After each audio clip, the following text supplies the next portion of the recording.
Okay, let's continue. So we went over this process of feeling arises, or the thoughts are coming, going, and we feel them and then release and move on. We find it in our childhood.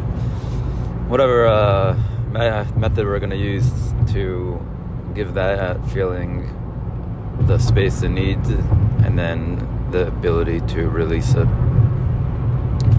And now the question comes, for example, which is something I think many of us relate to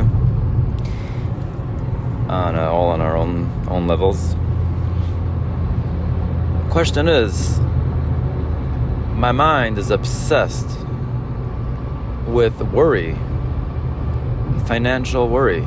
How am I going to put food on the table? I don't have the money I need. So you come along and tell me, oh, your mind's going crazy because you're holding on to some fear. You're holding on to some thoughts, unreleased emotion connected to these thoughts. Allow that feeling to come up, find it in you, give it space, breathe it out, and release it. Release it all. And then you say, okay, I've done it. I still don't have the money though. Don't have the money. How's that going to help bring the money? And the answer is, I don't know. I don't know. And I don't have to know. I don't either have to know. That whole question is just more of the mind trying to gain more control. So it started out with obsessing over something because it was trying to control the situation in the first place by obsessing with the thoughts that I don't have money and where am I going to get it from, and just spinning out, and we don't have enough food, and I only have this amount of money, and it's only going to last me this amount of days. I don't know where the next batch is coming from, etc., etc., etc. And that's all happening in the mind. What I'm doing in reality makes no difference if those thoughts are there or aren't there. Either I'm going to keep showing up to my job, or I'm going to, do what I need to do, or I'm not doing what I need to do. But having those thoughts absolutely does not add money into the bank either. They're just making you age quicker, They're certainly not adding any money in the bank. And yet the mind, after it releases or understands this concept of, okay, so I'm carrying around a lot of fear and it's giving me a lot of anxiety, or shutting down my system, whatever it is, so I need to release it. Okay, I get it. And then the mind continues, but how is that going to give me more money? It's just more of the same thought. It's not going to give you more money. But having these thoughts is also certainly not going to give you more money. And certainly just going to add to your stress levels and to your deregulation of your entire system. So I know what I could do. I could go through this process and I could release these thoughts and find myself in a state of calm. Because that state of calm is not so much connected to me having money or not. It's just more of me just trying to be in my head where I feel like I have control. And we could expand on this concept about why the mind feels in control when it brings things into it. Just briefly, we experience the world outside of us. We see it. We see the world outside of us, and there's not much we can do about it. So what we do is we recreate, so to speak. We recreate the world inside our head, and now we feel like we have the ability to manipulate it. But the only place it's being manipulated is really inside your head. The world outside of you doesn't change just because you have some thoughts and you've decided that things are going to go a certain way or not a certain way, and you think about them and play it all out in your head. Whatever's going to happen is still going to happen on the outside world, outside of you. You have no control over it. But the mind thinks that it can control. It gives you some false sense of control, that if I can think something out and come up with all different types of scenarios, and then I'm going to be okay. So for example, you walk outside and it's freezing cold, and you have a 10-minute walk to your house. So instead of just saying, okay, it's really cold, I'm feeling really cold, and keep walking, we go, okay, there's only 10 minutes left, I've already covered half. Like, nothing's changing. You're still walking that whole 10 minutes, but in your head, you've created a space for you to tell yourself that you're controlling the situation. You have 10 minutes left. Now you already walked a minute. It's not so bad. But nothing's changing. The cold stays the same. It's all the same. It's all just happening in your head. And the same thing is with all our worries and all the stuff that happened inside our head. It affects the world zero. The only thing is affecting is our own mental, physical, and emotional health. And so what I can do is I can understand that process. The mind understands it, and then the mind has to transcend itself in order to release and surrender all those thoughts and give them up. And when we give up those thoughts, we actually find a place of calm. Now, one may argue from a place of calm, there's a lot more you can accomplish, but I'm not even talking about that. I don't know. We don't know. We don't know how it's going to bring more money, but we know that it's something that it's in. We have a choice here. We do have a choice, and the choice is whether we're going to hold on to which thoughts come into our head and hold on to them, or we're going to go through a process to release them, to release those thoughts and to find some calm. And so, back to the question: how does this help? How does this help? I don't know how it helps. I just know that the Torah tells us Nasa v'nishma. There's the first step that we do. The understanding thing always comes after the doing. So when we're too obsessed with the nishma part of it, but I need to understand how this works. How is it going to help me? How? Then we haven't started the process. The process is first do, then understand. We say a lot that giving tzedakah, charity, and opening up your wallet and your heart will bring more. And we want the proof before we do the action. We're always like, if I make X amount of dollars, then I will give X amount to tzedakah. Instead of doing the action first and then understanding later, we first want to understand. And that's just the mind. It's again, serving the mind. And when we serve the mind, we are pushing out God. And if we push out God, then we have no one to lean on. And that becomes very, very, very stressful and very, very hard. And I'm going to talk here to men for a second. As a man, we are the top of our household, essentially.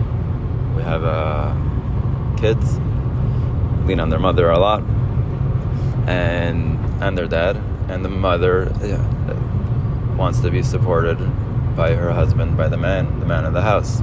That's his role.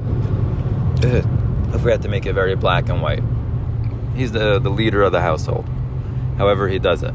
Like a lot of times it's from a very removed space. He's not home all day micromanaging. He supports from a distance. He's very supportive. But if the man has no one to lean on because he thinks he needs to control everything and he has nowhere to go, he becomes disabled because it's too much. It's way too much for anyone to carry. I'm going to call it a burden, but it's really the privilege or the burden, however you see it, of being responsible for other souls and souls and bodies is a lot. It's really, really, really, really a lot. And you have your own and your spouse, and then you have your kids, and then there's the community, and there's always somebody who wants something from you. And if you're a boss, you have 1 million employees. There's always so much demand from a person. And in this way, we know that the Jewish people, or all people, are really the spouse of God. We are God's wife. He is our man, and we need to lean on him. when we take everything on and try to control it and understand it, and this, we are saying, I can't lean on you. I don't want to lean on you, and I need to first understand you're not enough. I need to really control everything. And if I see that, then I'll lean on you. But that's not how the process works. It's nasa v'nishma. First lean, and then you'll see that I take care of you. So once we've released all these trapped emotions and trapped thoughts and worry, and again, it's a process. We go through that process. We feel the feelings we need to feel, and we let them go. Things that are some things get stuck, they're bigger. They're just bigger, and they need more attention and more work to release them, and we go and do the work. And we use all the tools, everything that's available to us, whether it be ice bath, hot bath, this therapy, that therapy, psychedelics, chassidus, meditation, prayer. Use all of them. Use all of them. It's not one thing that works. It's like you don't even know what works, but something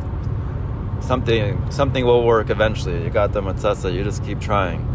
You keep trying. You try, and you chisel. And we figure out a way. That's what we can do. That's our choice.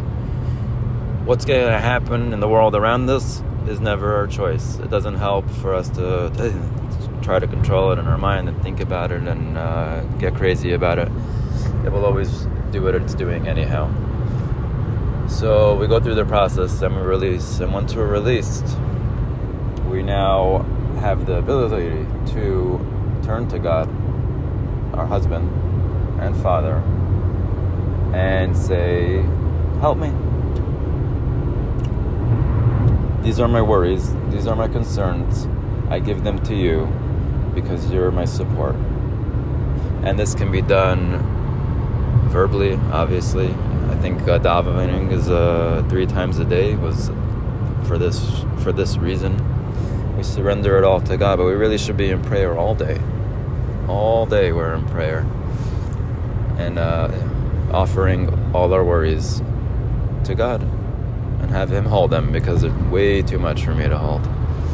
And that actually, when I tried to hold them all on my own, it disables me, and then I'm certain not able to even do my job properly. I'm able to be a proper support for my family, because I'm just way too overwhelmed with too much.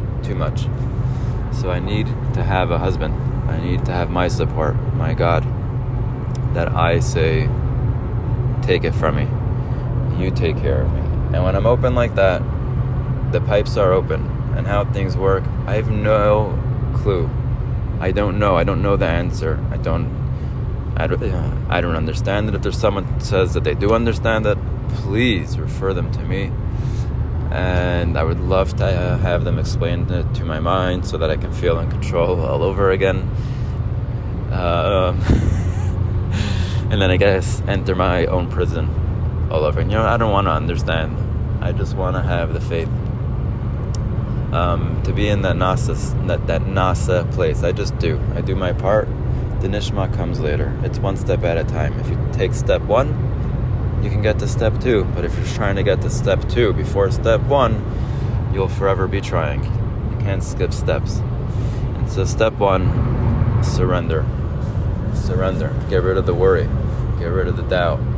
Get rid of the anxiety. Get rid of the depression. Use the tools available. Do the doing. You know how to do it.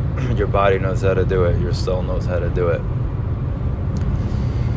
It just takes a little humility, a little giving up of the wanting to know everything, and as we know, if you just open up a little hole, then Hashem helps and opens up the rest for us. So that is what I know. How it brings money into the bank, because that's a very good question. If I got rid of the feelings around the worry around money, let's say, using money for an example, that's my big worries. My big worries: money. How is it going to help me not to worry? How's that going to bring money? The answer, I don't know. But I know what I do know. It's step number 1. Step number 1 is surrendering the worry, giving it to God. Let Him worry about it, because He's the husband, He's the man of the house, He's the top of the line. We give Him that worry. When I give Him that worry, and then my family comes to me and they're concerned with it, I'm able to hold it for them, because I'm able to hold their worry for them, and then I give all my worry to my spouse, to God. And in that way, the system is working with harmony. There's even peace in the home, because everyone feels supported. They feel safe. They feel like they're in good hands. But if the husband, the man of the house, whoever it is just taking everything on, trying to control it all in his mind, then there's some instability. There's no one to really rely upon in the house, because he is not able to hold it all. So do yourself a favor,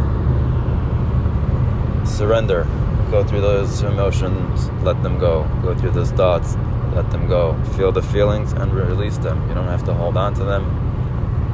And if you find yourself holding on to them, try to use all the tools at your disposal to release them, and be patient and trust the process, and pray, a lot of prayer.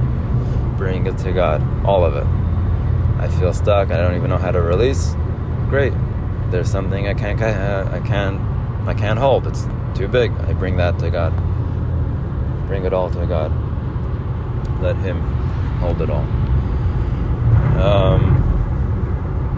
Okay, that's kind of the part 2 of the way down to Philly. Now I'm on the way up, and so this is such a fun way to pass time. Talking to yourself is super awesome. Try it. Over and out.